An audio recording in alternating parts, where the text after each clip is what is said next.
quando o Senhor trouxe do cativeiro os que voltaram a Sião, estávamos como os que sonham. Então a nossa boca se encheu de riso e a nossa alegria de cânticos. Então se dizia entre as nações: grandes coisas fez o Senhor a estes, grandes coisas fez o Senhor por nós e por isso estamos alegres. Faz-nos regressar outra vez do cativeiro, Senhor, como as correntes no sul. Os que semeiam em lágrimas cegarão com alegria.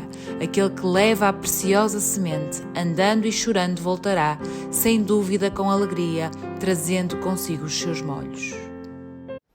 Todos sabemos da experiência da vida que os homens não choram.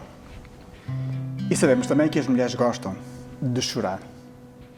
E conhecemos, talvez a maior parte de nós por prática da vida também, que as crianças choram, e choram abundantemente, para conquistarem território ou para conquistarem bens de primeira necessidade. Não temos dúvida nenhuma de que em muitos momentos da vida, da nossa vida, vamos chorar, ou até já choramos, iremos continuar a chorar, e muitas vezes sem consequência na nossa vida.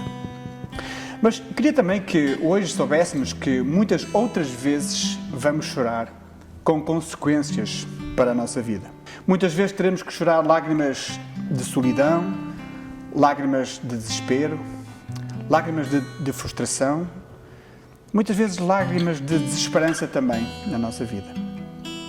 Mas muitas dessas lágrimas são sementes que estão a ser lançadas para que mais tarde nós possamos colher e fazer uma boa colheita. No Salmo 126, no verso 5, somos resgatados para esta ideia de que se semearmos com lágrimas, colheremos uma colheita abençoada. Queria também que soubéssemos esta manhã que o nosso Deus é um Deus de restauro. E por isso, não importa a condição do quadro que nós pintamos ao longo da vida, não importa o morrão que colocamos nesse quadro, ou a mancha que colocamos, às vezes por decisões irrefletidas, talvez não muito bem pensadas, outras vezes pressionadas pelas circunstâncias. Não importa a condição daquelas peças de faiança que tanto abrilhantaram a nossa vida, mas que por uma razão ou por outra se partiram nesse percurso de vida por decisões, por circunstâncias, por vicissitudes que não podemos ultrapassar ou não conseguimos. Também não importa muito a condição do livro que nós escrevemos ao longo da vida e que relata a nossa história. E que muitas vezes ficou com alguma folha rasgada, ou amarrotada, ou até tiramos mesmo uma folha desse livro da vida, porque não nos interessava essa história. O que eu queria que nós identificássemos neste domingo é que Deus é um Deus de restauro. Podemos afirmar esta manhã, também através do Salmo 126, que o nosso Deus é um Deus de restauro. Por isso não importa qual o cativeiro em que nós estamos, não importa o cativeiro em que nós estivemos, não importa a condição do quadro da nossa vida, das faianças da nossa vida, do livro da nossa vida, porque Deus tem o poder, a capacidade, a alegria de poder restaurar e Ele quer fazer esse restauro na nossa vida. Não importa se estamos aprisionados por qualquer uma prisão de um império qualquer que ele seja, de uma masmorra qualquer que ela seja. Deus quer, Deus vai restaurar a nossa vida. Sabemos que devemos semear nós, mesmo com lágrimas, porque Deus restaurará. Restaurará e nós com cânticos iremos colher. Com alegria, com gozo, iremos colher, como aconteceu com o povo de Israel. Foi assim com esse povo que estava cativo por um império, sem liberdade, sem poder escrever a sua própria história, cativo, preso. Mas é este povo que é pelo Deus, que é um Deus de restauro, que foi libertado por Ele. Foi restaurado de um império, de uma opressão, neste caso da Babilónia. E acontece então aqui a restauração do povo de Israel.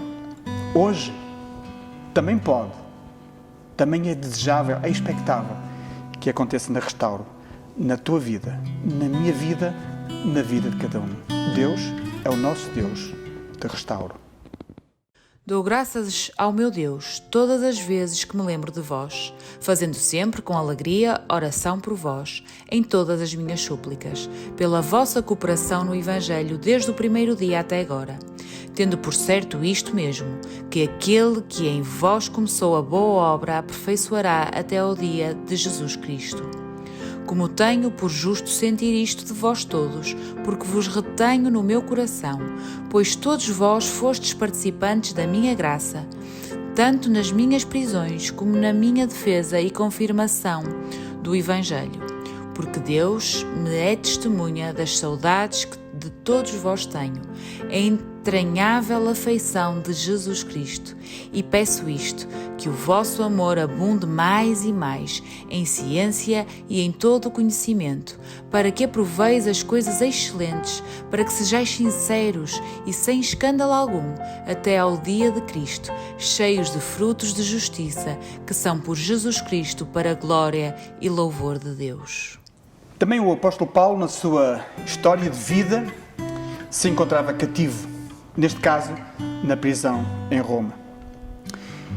E nesta condição ele escreve esta carta aos Filipenses, aos seus irmãos na igreja de Filipos.